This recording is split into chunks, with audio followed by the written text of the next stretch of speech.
الحمدللہ رب العالمین والصلاة والسلام علی رسول الکریم اما بعد فاعوذ باللہ من الشیطان الرجیم بسم اللہ الرحمن الرحیم وَيُؤْثِرُونَ عَلَىٰ أَنفُسِهِمْ وَلَوْ كَانَ بِهِمْ خَصَاصَةٌ صدق اللہ العظیم۔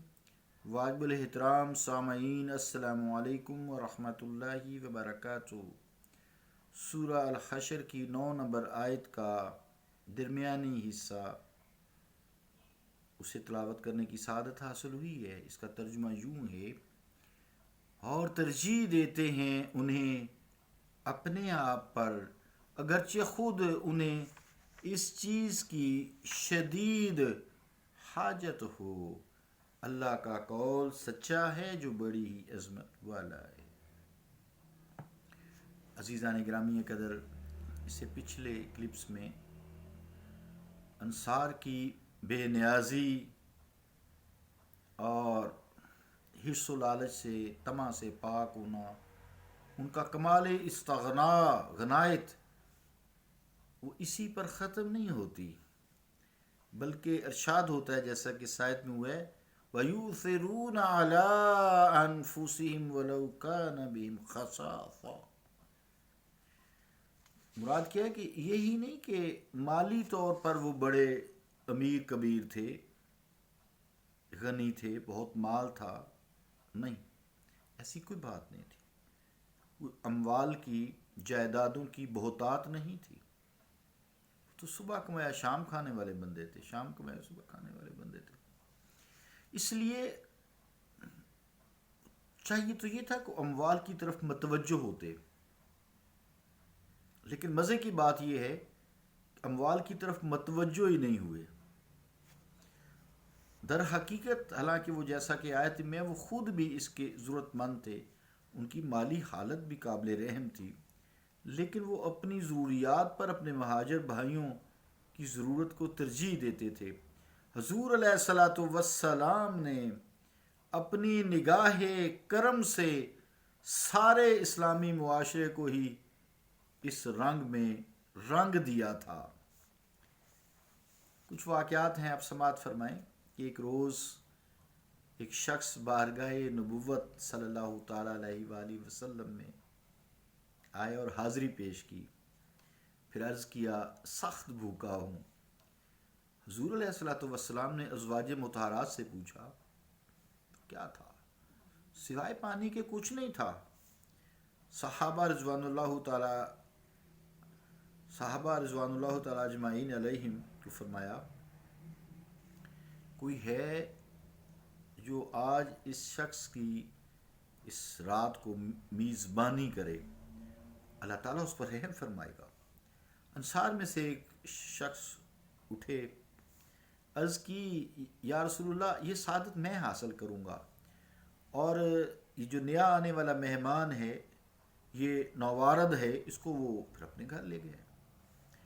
اپنی بیگم سے کہا یہ اللہ تعالیٰ کے رسول کے مہمان ہیں، یہ اللہ تعالیٰ کے رسول کے مہمان ہیں، اس کی خدمت میں بخل نہ کرنا، کنجوسی نہ کرنا۔ اس نے کہا بخدا میرے پاس تو بچوں کے کھانے کے سوا کچھ بھی نہیں ہے۔ انصاری نے کہا بچوں کو بہلا پھسلا کر سلا دو، جب ہم کھانا کھانے بیٹھیں گے تو چپ کر کے دیا بجھا دینا، آج رات ہم بھوکے گزاریں گے۔ جب کھانا تیار ہوا تو بچوں کو سلا دیا گیا۔ وہ نیک خاتون اٹھیں دیے کو درست کرنے کے بہانے کہ میں دیا درست کر دوں، اور دیا بجھا دیا چپ کر کے۔ ایک ہی دسترخوان پر سب بیٹھ گئے۔ میاں بیوی اس طرح ظاہر کر رہے تھے کہ وہ کھانا کھا رہے ہیں، مہمان کو احساس ہی نہ ہونے دیا کہ انہوں نے کھانا کھایا ہی نہیں ہے۔ رات بھوکے گزار دی۔ صبح سویرے بارگاہ رسالت مآب صلی اللہ تعالیٰ علیہ وآلہ وسلم میں حاضر ہوئے تو حضور علیہ الصلوۃ والسلام نے فرمایا لقد اعجب اللہ او ضاحک من فلان و فلانا۔ ترجمہ کیا ہے کہ فلاں شخص اور اس کی زوجہ نے جو کام کیا ہے اللہ تعالیٰ نے اسے بہت پسند کیا ہے، یا پھر یہ فرمایا کہ اللہ تعالیٰ اس پر ہنسا۔ تفسیر ابن کثیر زیر آیت ہاذا جلد 4 پیج 338۔ اسی طرح عزیزان گرامی قدر ایک دفعہ کسی آدمی نے بکری کا سرا سری جسے کہتے ہیں ہمارے یہاں زبان میں، بکری کی سری ایک صحابی کو بطور تحفہ بھیجا۔ انہوں نے خیال کیا کہ میرا فلاں بھائی مجھ سے زیادہ حاجت مند ہے، اس کا چھوٹا چھوٹا بال بچہ وہ کھائیں گے، اس کو مجھ سے زیادہ ضرورت ہے۔ چنانچہ اس کی طرف بھیج دیا، وہ سرا جو بھیج دیا، سری بھیج دی۔ اس نے تیسرے کے پاس سری بھیج دی، تیسرے نے چوتھے کے پاس بھیج دی، یہاں تک کہ 9 گھروں سے سری پھر پھرا کر پہلے آدمی جس نے یہ ٹرانسفر شروع کی تھی ان کے پاس ہی پہنچ گئی۔